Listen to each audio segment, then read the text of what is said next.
Salam dəyərli izləyicilər, bir qazın bu çocuk qonağı hərbi siyasi jurnalist, hərbi ekspert Üzeyir Cəfərovdur. Xoş gəlmisiniz Üzeyir bəy. Təşəkkür edirəm dəvətə görə. Üzeyir bəy, istəyərdim ondan başlayaq ki, son vaxtlar mətbuatın gündəmini əsas olaraq beydimi məşğul eləyib. Bu hərbi çağırışçılar artıq bir neçə ilki səfərbərlikdən çıxır və Əmək Müəllimin Sosial Müdafiəsi Nazirliyinin təbini verib, onların həkim komissiyasına keçirlər.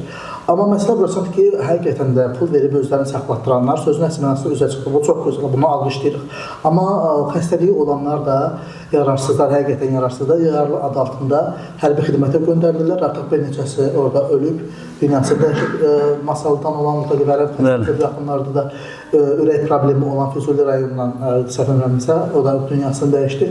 Bax, ümumiyyətlə bunun səbəbi nədir? Hal-hazırda bizdə olan məlumatı görə qurumun özü məhkəmə çəkişmələrindədir. Yəni illərlə təsəvvür edin ki, 18 yaşından 27-28 yaş kimi yararsız olan şəxslər, çağırışçılar son 2 il qalmış bitməyinə belə deyim, komisiyadan qurtarmağına onlara ümumiyyətlə yararlı hesab olunur və hərbi xidmətə göndərirlər. Birincisi, bu ümumiyyətlə yararsız o necə göndərirlər? İkincisi, 10 yaş ayarlarda özündən 11 yaş kiçiklərlə necə hərbi xidmət keçəcək? Bax, bu ümumiyyətlə bu barədə səhər toxunan. Deməli, 2024-cü ildən Əmək və Əhalinin Sosial Müdafiəsi Nazirliyinin tabeliyində olan Sosial Reabilitasiya və Ekspertiza Agentliyinə bu iş həvalə olundu. Bu da onunla əlaqədar idi ki, bəzi maraqlı qüvvələr bu təklifi irəli sürdülər və təəssüflər olsun ki, bu təklif müsbət qarşılandı. Nəyə görə deyirəm təəssüflər? Əvvəla, hər bir qurumun özündə əvvəllər hərbi komissarlığı idi, indi isə adları səfərbərlik və hərbi xidmətə çağırışları dövlət xidmətidir. Özlərinin müvafiq hərbi həkim komissiyası var və orada da kifayət qədər peşəkarlar çalışırlar. Deməli, onların komissiyasının verdiyi rəydən sonra bir daha deməli, əlavə olaraq həmin bu deməli, Əmək və Əhalinin Sosial Müdafiəsi Nazirliyinin Sosial Tibbi Reabilitasiya və Ekspertiza. Ola bilsin, adını səhv deyim, indi bu cavan kontingent xoşlayır, yəni belə mürəkkəb adlar qoymaq, ki, bu müasirliklə bunu əlaqələndirirlər. Deməli, bu komissiya bir müddət, belə deyim də, işlədi, özünü göstərdi ki, təkliflər verdilər. Nə bilim, burada başladılar İsveçrə modelini tətbiq eləməyə ki, İsveçrədə deməli, hansı belə deyək, meyarlar tətbiq olunur.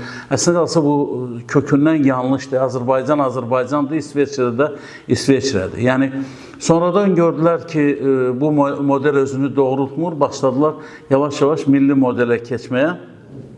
Bir sözlə, son vaxtlar bu komissiya ilə bağlı xeyli iradlar səsləndirilir və mən o iradları əlbəttə ki, qəbul eləyirəm və şiddətlə qınayıram. Əvvəla, Azərbaycan Silahlı Qüvvələri, Azərbaycan ordusu keyfiyyətli çağırışçılarla təmin olunmalıdır. Fiziki cəhətdən, mənəvi cəhətdən sağlam insanlarla təmin olunmalıdır.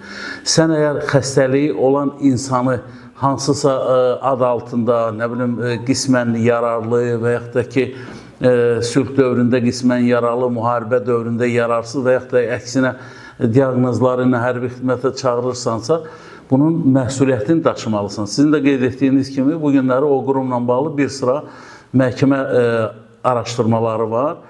Mən çox istərdim ki, elə səfərbərlik və hərbi xidmətə çağırışdır dövlət xidməti, elə yer gəlmişdən bu xidmətə General Mürsəl İbrahimov rəhbərlik edəndən sonra xeyli prinsipiallıq, yəni bu sahədə nöqsanları olan şəxslərə qarşı, belə deyək, o negativ hallara yol verənlərə qarşı amansız mübarizə başladı. Bu çox yaxşı haldır. Amma eyni zamanda çox istərdim ki, o qurum bu qurumunda, yəni Əmək və Əhalinin Sosial Müdafiəsi Nazirliyinin biraz əvvəl adını səsləndirdim, həmin o Sosial Reabilitasiya və Ekspertiza Agentliyinin həkimləri tərəfindən verilən rəylərlə bağlı rəqəmləri açıqlasın və orada doğrudan da çox ciddi narahat edici məqamlar var. Yenə də deyirəm ki, əvvəla Azərbaycan Silahlı Qüvvələri sağlam insanlar qəbul eləməlidir. Orada sağlam insanlar xidmət eləməlidir. Yoxsa Coşqun Zülfüqaroğlu Sadıqov, indi də yadımdadır, Masallı rayonunun Qızılağac kəndindən olan çağırışçımız 25 yanvarda çağırılır və 10 gündən sonra həyatını itirir. Düzdür, indi orada başqa səbəb göstərilir, yəni başqa hadisə olub, amma bu insan deməli uzun illər vərəm daşıyıcısı olduğuna görə hərbi xidmətdən azad olunur. Və hərbi xidmətdən azad olunandan sonra, bir müddətdən sonra bu komissiya rəy verir ki, elə mən onun anası ilə danışdım, anasının da telefonları məndə var, mən onunla danışdım, səs yazısı da məndə var.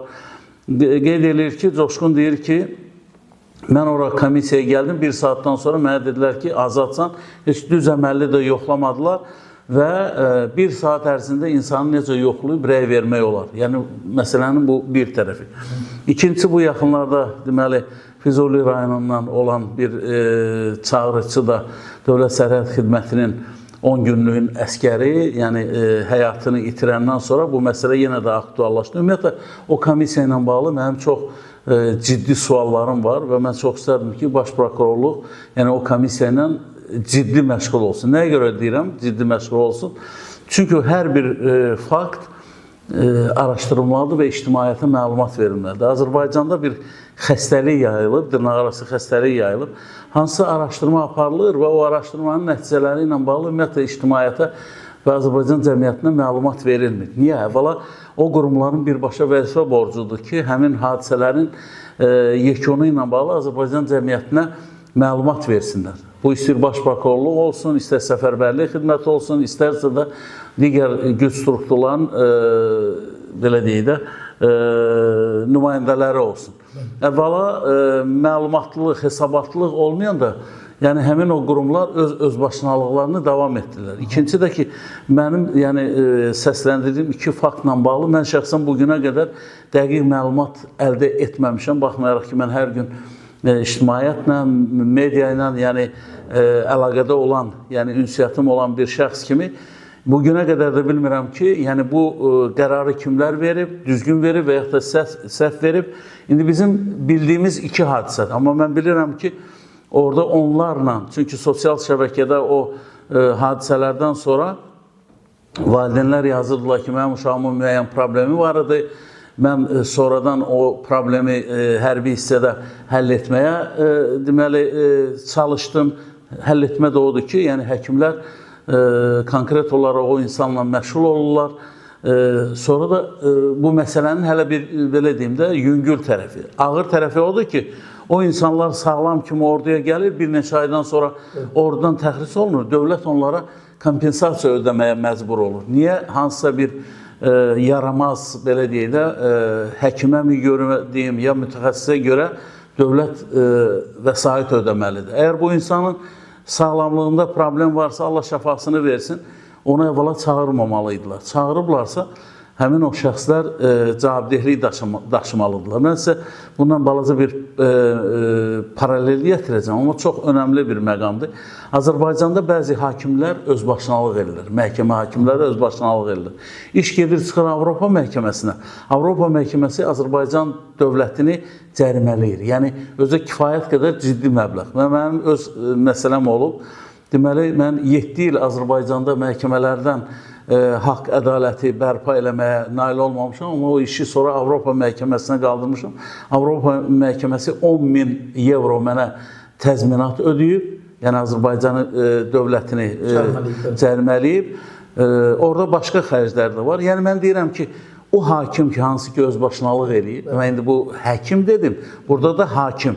O hakim ki, hansı ki özbaşınalıq eləyib, Azərbaycan konstitusiyasını kobud pozub, Azərbaycan qanunlarını kobud pozub, niyə o ödəməməlidir, yəni o cəriməni və yaxud da ki, niyə o, belə deyək də, məsuliyyətə cəlb olunmamalıdır? Baxın, həm həkimdən danışdıq, həm də hakimdən danışdıq. İkisi də məsuliyyət daşımalıdır. Bilirsiniz, bizdə qanun yetərincə işləməyincə, məmur da özbaşınalıq eləyəcək, həkim də özbaşınalıq eləyəcək, hakim də özbaşınalıq eləyəcək. Konstitusiya qarşısında hamı bərabərdir. Yəni, konstitusiya qarşısında bərabərliyimiz təkcə sözlü olmamalıdır. Hər kəs öz məsuliyyətini hiss eləməlidir. Qayıdıram sizin sualınıza. Yəni, bu günlərdə o məsələlər Azərbaycan cəmiyyətini çox narahat edir. Müdafiə Nazirliyinin hərbi həkim komissiyası var. Tutaq ki, hansısa bir maxı və yaxud da ki, zabit səhhəti ilə əlaqədar ordudan təxris olunur. Və orada yazılır ki, xəstəlik hərbi xidmət dövründə alınmışdır.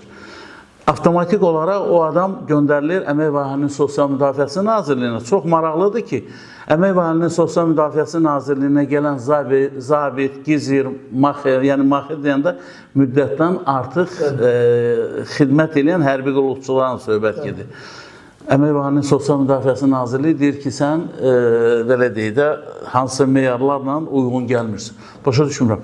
Dövlətin bir komissiyası, tutaq ki, Müdafiə Nazirliyinin hərbi həkim komissiyası rəy verir və sənədinə də möhür vurur, Azərbaycan dövlətinin möhürünü vurur ki, bu adam hərbi xidmət dövrü xəstələnib və yaxud da xəsarət alıb.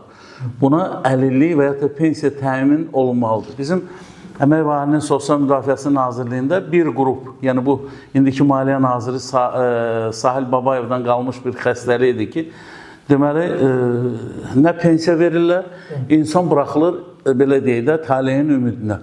Bu insan təkcə özü deyil, bu insan ailə başçısıdır. Yəni, təsəvvür edin ki, ya maxi, ya gizir, ya zabit. Məsələ burasındadır ki, bunu hərbi xidmətdən təxlis ediblər. Buradan da gəlir, buna deyirlər ki, sənə pensiya düşmür, bu adam hara gedməlidir? Başına nə çarə qılmalıdır? Ya banditlik eləməlidir, ya cinayət törətməlidir ki, belə deyək də, başını saxlasın. Yaxşı, bu fərd olaraq bunu başa düşdü. Bəs bunun ailəsi varsa, uşaqları varsa, bunun məktəbi var, bunun bağçası var, bunun xeyri var, şəri var. Bütün bu məsələlər, yenə də qayıdıram sizin o birinci sualınıza ki, bu komissiya, yenə də deyirəm, özbaşınalıq çox edir. Yenə də deyirəm, o sözü təkrar olsa da, tamaşaçıları, oxucuları yorsa da o sözü deyəcəm. Çünki o komissiya ilə bağlı cəmiyyətdə çox belə mənfi fikirlər səslənir və o od olması tüstü olmaz prinsipi ilə. Əgər onlar həqiqətən də hansısa bir özbaşınalıq eləyirlərsə, buna görə də məsuliyyət daşımalıdırlar. Bir də Üzeyir bəy, ümumiyyətlə bir çox ölkələrdə hərbi xidmət könüllüdür.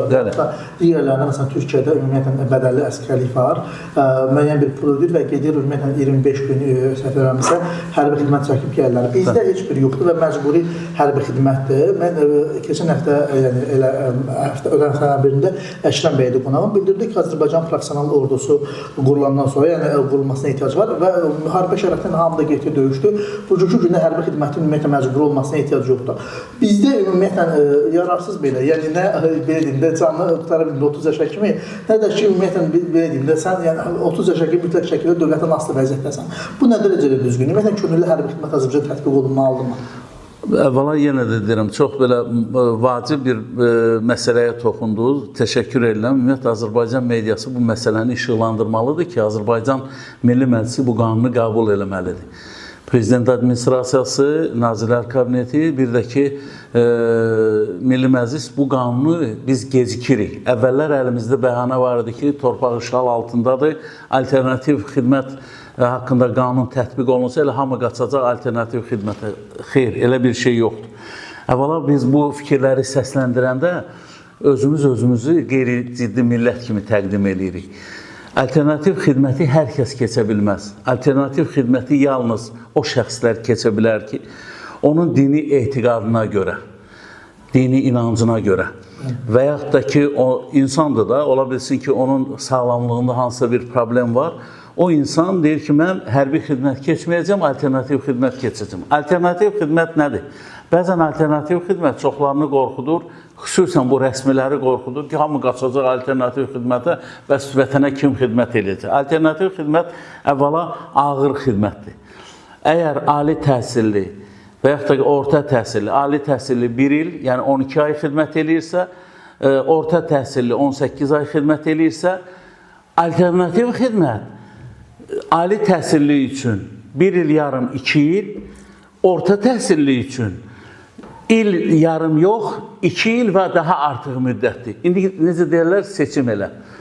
Yəni, əgər sən istəyirsənsə alternativ xidmət keçmə, alternativ xidmət nədir? Sən alternativ xidməti Səhiyyə Nazirliyində, Səhiyyə Nazirliyinin ocaqlarında və yaxud da Əmək və Əhalinin Sosial Müdafiəsi Nazirliyinə tabi olan, yəni əlil var, xəstələr var, sıra kimsəsizlər var, ahıllar var və orada.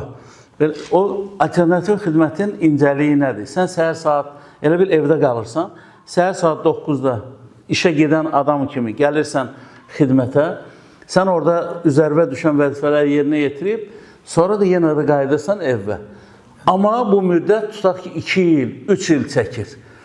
Amma hərbi xidmət 1 il və yaxud il yarımdır. Bu alternativ xidməti biz üzərimizə öhdəlik götürmüşük. Azərbaycan Avropa ailəsinə daxil olanda 90-cı illərdə biz öhdəlik götürmüşdük ki, bu qanunu qəbul edəcəyik. Bizdə bütün qanunlar qəbul olunur, bir dənə bu alternativ xidmət haqqında qanun qəbul olunmayıb.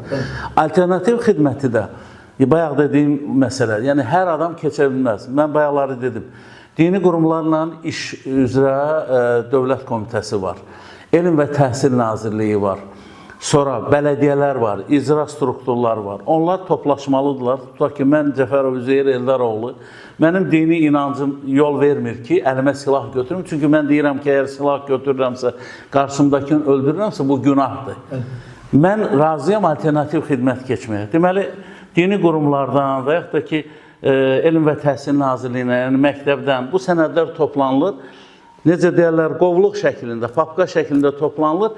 Artıq mənim əskəri xidmət vaxtım gələndə o sənəd qoyulur ortaya, deyirlər ki, bu Cəfərov Üzeyir Eldaroğlu olaraq bu hərbi xidmətə getmək istəmir. Bu alternativ xidmət keçmək istəyir. Bu mənim konstitusiyon hüququmdur. Heç kim onu poza bilməz və heç kim də mənim iradəmə zidd olaraq məni belə hərbi xidmətə göndərə bilməz. Mən seçirəm alternativ xidmət. Orada pul qazanıram, həm ailəmi saxlayıram, həm də dövlətə pul ödəyirəm. Yəni dövlətə vəsait ödəyirəm. O biz deyirik, bəziləri rüşvət verib xidmətə getmirlər. Həmin o bayaqlar haqqında danışdığımız məsələ. Əgər bu insan xidmət eləmək istəmirsə, sözsüz ki, müxtəlif yollarla özünə yol tapacaq, gedəcək komissarlıq işçisini, yəni belə də köhnə adı ilə deyirəm, yəni səfərbərlik və hərbi xidmətə çağırışdır. Və yaxud da hansısa bir yaramaz həkim tapacaq, o həkim də ona yazacaq ki, bunun tabanı əyridir, nə bilim, barmağı yararsızdır və yaxud da ki, ürəyində problem var. Alternativ xidmət, biz gecikirik. Mən bu məsələni Milli Məclisin Müdafiə, Təhlükəsizlik və Korrupsiyaya qarşı Mübarizə Komitəsinin sədri, hörmətli Arzu Nağıyevin, onun müavini Hikmət Babaoğlunun, o cümlədən komitə üzvləri olan digər deputatlara və Ceyhun Məmmədova nəzərinə çatdırmışam. Nəsib Mahmalıyevin diqqətinə çatdırmışam. Deməli, sonra Aydın Hüseynovun diqqətinə çatdırmışam, Qaradağdan olan deputat. Fazil Mustafanın diqqətinə çatdırmışam, Sabunçudan olan deputat. Çoxdur, indi saysam, bəlkə də onlarla deputat olar. Hansına ki, demişəm ki, bu qanun mütləq qəbul olunmalıdır. Bunu bəhanə ediblər, biz artıq Qarabağ məsələni həll eləmişik. Qarabağ problemimiz yoxdur. Niyə o qanun qəbul olunmur? Niyə o qanun qəbul olunmamalıdır? Buradan yenə də o fikri səsləndirirəm ki, o qanun mütləq olmalıdır. Siz, məsələn, İlkin bəy olaraq deyirsiniz ki, mən istəyirəm alternativ xidmət keçim. Niyə sizə mane olmalıdırlar? Mən onu da deyim. Yəni, bizdə bilirsiniz necədir? Elə bir, sanki bir tərəfli sevgi var. Dövlətdə vətəndaş dövlətini necə sevirsə, dövlət də vətəndaşını o dərəcədə, o qədər sevməlidir. Yəni, o delek deyirlər də, yəni qarşılıqlı hörmət olmalıdır. Ailə o vaxt möhkəm olur ki, məhəbbət qarşılıqlı olur. Başa düşürsünüz? Yəni, biraz ola bilsin, fikirlər qəribə səslənsin. Bizdə bəzən vətəndaşa deyirlər ki, sənin borcun. Sovetlərdən qalma bir şey. Bəli. Eyni zamanda dövlətin də vətəndaş qarşısında borcu var. Hökumətin də vətəndaş qarşısında borcu var. Bizdə bilirsiniz necədir? Bəzən elə tuturlar bir tərəfdən, deyirlər ki, mütləq sən deyir, səni sevəcəyəm, sən sevməsən də. Sən vətəni sevməlisən. Mən vətəni sevirəm, vətən də məni sevməlidir. Və bu qanun qəbul olunmalıdır. Alternativ xidmət bu vətəndaşın konstitusiya ilə təsbit olunmuş hüququdur. Heç kim onu pozmaya ixtiyarı yoxdur. Yəni, mütləq o qanun qəbul olunmalıdır. Ona görə də deyirəm ki, o qanunu mütləq, bugünlər siz mənə bu fürsəti verdiniz. Bugün də, yəni sizin efinizdən də, sizin necə deyirlər, saytınızdan da, sizin vasitənizdən də müvafiq qurumlara müraciət edirəm. Bu qanun gecikir, bu bizə ayıbdır. Biz deyirik ki, qalibi ölkəyi, güclü ölkəyi, iqtisadi imkanlarımız böyüdür. Necə olur? Bütün bunlar olduğu halda alternativ xidmət haqqında qanunu qəbul eləmirik. Olmaz. Yəni bu qanun mütləq qəbul olmalıdır. Bir də Özey bəy, bu yaxınlarda artıq bir neçə gün öncə, ötən həftə idi, Politiko'dan belə bir məlumat oxudum ki, bu sensasiya hesab olub Qəribdə də Rusiya Duması qərar qəbul edib ki, istənilən ölkəyə hərbi yəni qoşun yeridə bilər və bu artıq Sovetlər ölkəsilərində bir narahatlıq artırıb. Artıq Polşa, bilirsiniz, Amerika hərbiçilərini Reuters məlumatına görə ölkəyə yerləşdirəcək, Ermənistan da Fransa ilə hərbi əməkdaşlıqlar arasındadır.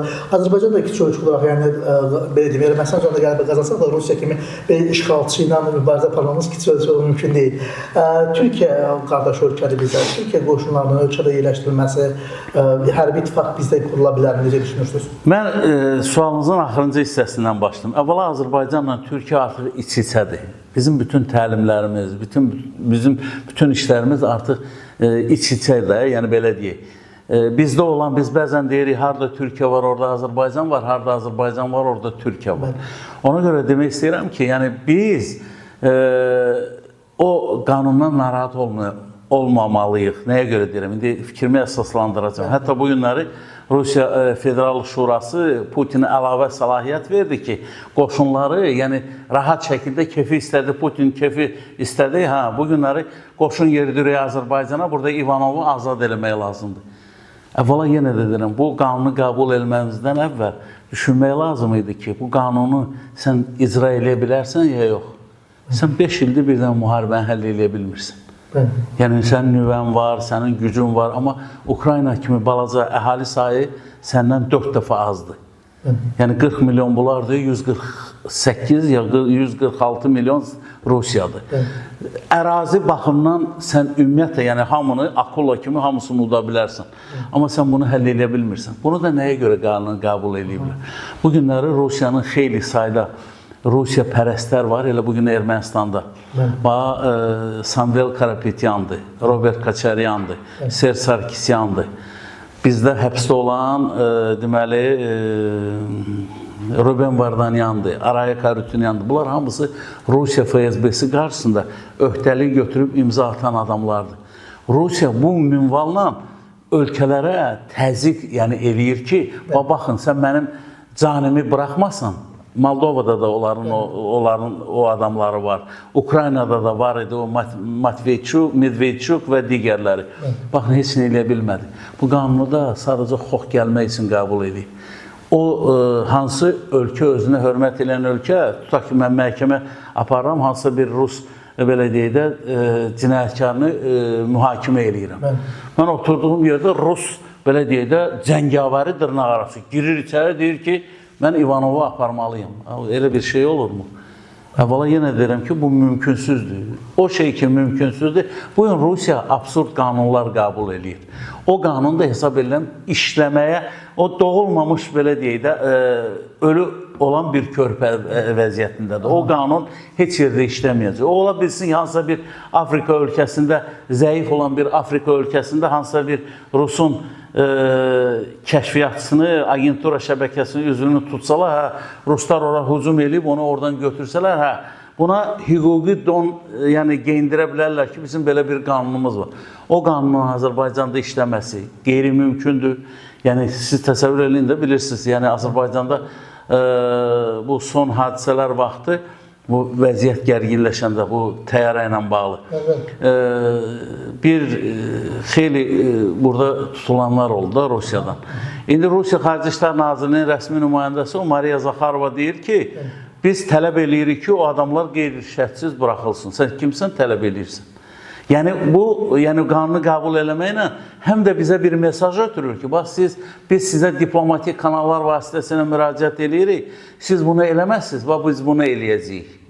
Eləyə bilərik, amma eləyə bilməyəcəklər. Məsələ burasıdır ki, Rusiya ümumiyyətlə nəyə bizə, bütün regiona qarşı, Sovetlər Birliyinin ölkələrinə qarşı imperialist mövqedən çıxış edir. Çünki onlar özlərini Rusiyanın varisi, SSR-nin varisi sayırlar, amma çox uğursuz varisdir. Özdə tarixini bilməyən varisdir. İlkin bəy sözünüzü kəsdim, üzürlü sayın. Nə demək istəyirəm? SSR 15 respublikadan ibarət olub. 15 respublika SSR Sovet Sosialist Respublikaları İttifaqı, SSR deyirdilər. Bəziləri deyirlər, bu SSR nə mənə şeydir.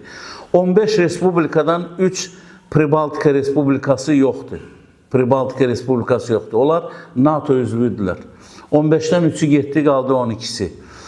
Ömür billah Ukrayna heç vaxt Rusiya ilə bir ittifaqda təmsil olunmayacaq. Çünki Rusiya Ukraynaya qarşı işğalçı siyasət, onun Krımını qoparıb, onun vilayətlərini qoparıb Ukraynada çıxdı. Gürcüstan, yəni Abxaziya və Osetiyaya görə, yəni iki ərazisi Rusiyanın işğalı altındadır. Gürcüstan da getdi. 3, 4, 5, Azərbaycan 6, Qazaxıstan 7, kim qaldı bəy? Yəni, ona görə də bilirsiniz necədir? Bu, ay nə bilim, SSR-ni bərpa eləyəcək, ay SSR-ni nə bilim, təzdən dirildəcək, ölü heç vaxt dirilməyib.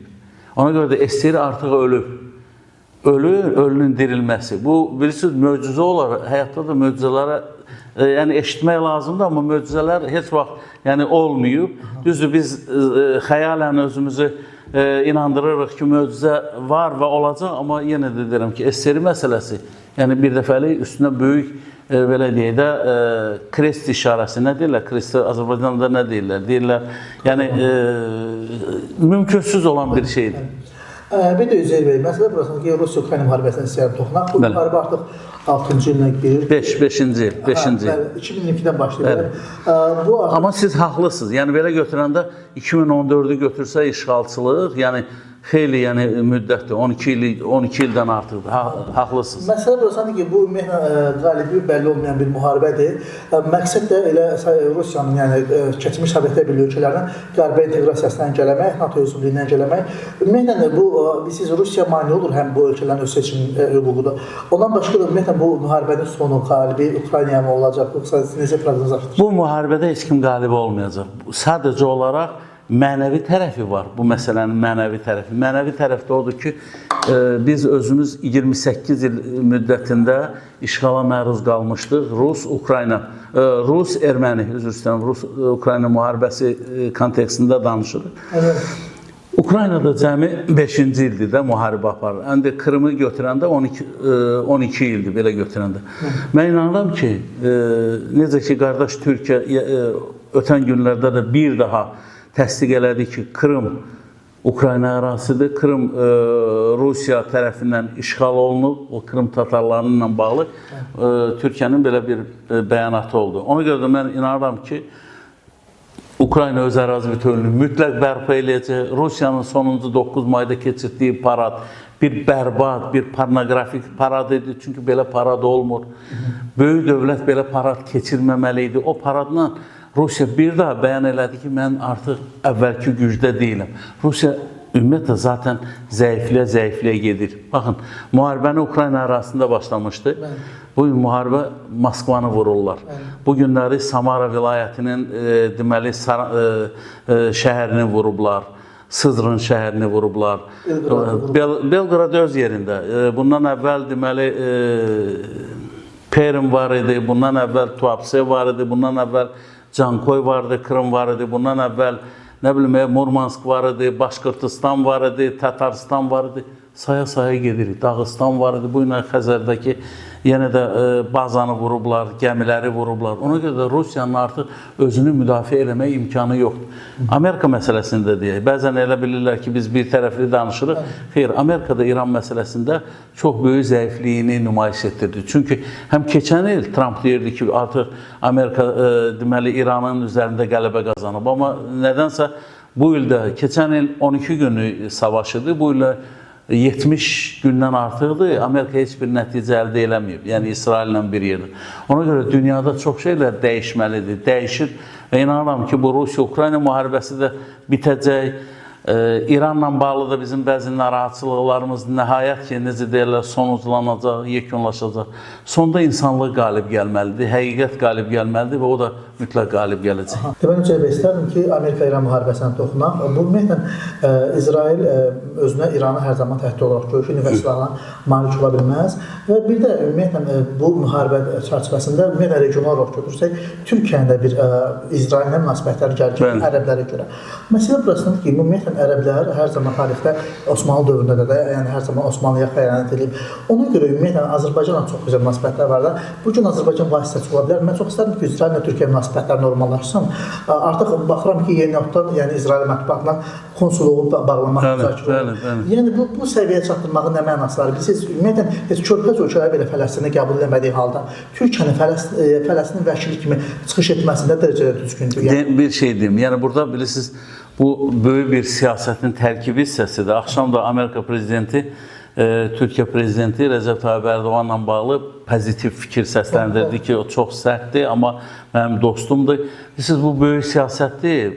Bugün 21-ci əsrdə dünyada dünyanın yenidən şəkillənməsi deyim də, çəkilməsi. Elə bir sanki xəritə var, o xəritəni yenidən çəkirlər. Və bu xəritədə də bəzi dövlətlər ərazi itkisinə məruz qalacaqlar, bəzi yeni dövlətlər peyda olacaqlar, BMT yenidən formalaşdırılmalıdır və formalaşdırılacaq Təhlükəsizlik Şurası o məlum bir bəyanat vardı. Yəni dünya 5-dən ibarət deyil də, 5-dən böyükdür. Yəni 5 nüvə dövləti bu BMT Təhlükəsizlik Şurasının daimi üzvləridir. Təəssüflər olsun ki, nə Amerikası, nə Rusiyası, nə Fransası, nə Çini, nə də Yaponiyada da səhv eləmirəmsə. Deməli, onlar bu günləri yəni üzərinə düşən işləri görmürlər. Onlardan ikisi bu günləri aktiv müharibədədir. O ki qaldı Türkiyə də istəyir ki, yəni özünə daha böyük tərəfdarlar götürün. Baxın, dünya necə dəyişib. Uzun illər Rusiyanın nəzarətində olan Suriya bu günləri artıq Türkiyənin nəzarətindədir. Uzun illər Amerikanın belə deyək də nəzarətində olan Yaxın Şərq bu günləri Yaxın Şərq dövlətləri artıq görürlər ki, Amerika da hətta onları İran zərbələrindən müdafiə edə bilmir. Ona görə də dünyada indi şəkillənmə gedir və biz yaxın zamanlarda tam fərqli bir mənzərə görəcəyik. İndi Trump dönəmində baxın, bizim Zəngəzur dəhlizi ilə bağlı deyirlər Trump marşrutu. İndi Trump gedəndən sonra o marşrutun adı da dəyişəcək. Heç kim sir deyil ki, yəni bu müvəqqəti olan bir şeydir. Ümumiyyətlə, dünyada çox ciddi proseslər gedir. Bizə də dəyən, siz bayaqlar o məsələyə toxundunuz, biz İsraillə strateji tərəfdaşıq da. Yəni, Türkiyə-İsrail münasibətlərinin gərgin olması bizə də ziyandır, nə mənada? Çünki biz də seçim qarşısında qalırıq və bizə çox çətin olur. Bəzən bizi günahlandırırlar, hətta qardaş Türkiyə mediasında da Azərbaycana qarşı çox belə kəskin fikirlər səsləndirilir, yazılır. Mən istəmərəm belə şeylər olsun. Amma nə etmək olar? Bu böyük siyasətdə bəzən qurbanlar lazım olur. Amma mən istəyərəm ki, ən azından biz İsraillə Türkiyə münasibətləri də yenə də bir müddət əvvəl var idi. O isinişmə və yaxınlaşma, o mavi mərmərə məsələsindən sonra. O məsələ yenə də olacaq, amma təəssüflər olsun ki, hələlik bugün üçün, məsəl üçün, may ayına olan məsələ elədir ki, İsrail-Türkiyə arasında çox böyük gərginlik var, o gərginlik də artan xətt üzrə gedir. Mən istəyərəm ki, bu gərginlik azalsın və sizin sözünüzə də yekunda onunla qatılıram ki, Azərbaycan bu məsələdə vasitəçi ola bilər və çox istərdim ki, həm Türkiyə, həm də ki, İsrail, yəni Azərbaycanı vasitəçi kimi qəbul eləsinlər. Elə maraqlar da uyğun deyir. Siz Üzeyir bəy, məsələn, terror təşkilatı, İsrail özü tək başına İranın məxsus terror təşkilatlarına mübarizə aparır. Türkiyə özü də uzun illər PKK terror təşkilatına əziyyət çəkir. Yəni, eyni mövqedələr və İranın nüvə silahını əldə etməsi Türkiyənin heç maraqlarına cavab vermir. Yəni, İsraillə Türkiyəsin maraqları da eynidir, belə baxanda. Bəzi məsələlərdə biraz belə egolar var. O egolar, mən istəyərəm ki, arxa plana keçsin də. Çünki siyasətçilər gəldi, gedərdi, amma dövlətlər yaşamalıdırlar, yaşayacaqlar. Ona görə də bəzi məsələlərdə bəzi şeylərə bir balaca səbirlə yanaşmaq lazım olacaq. Gözləyə görə nə ilə bitir, amma mən hər halda optimistim. Yəni, optimist olduğuma görə düşünürəm ki, o problemlər də arxa plana keçəcək. Çox təşəkkür edirəm. Mən sizə təşəkkür edirəm, uğurlar arzulayıram. Sağ olun.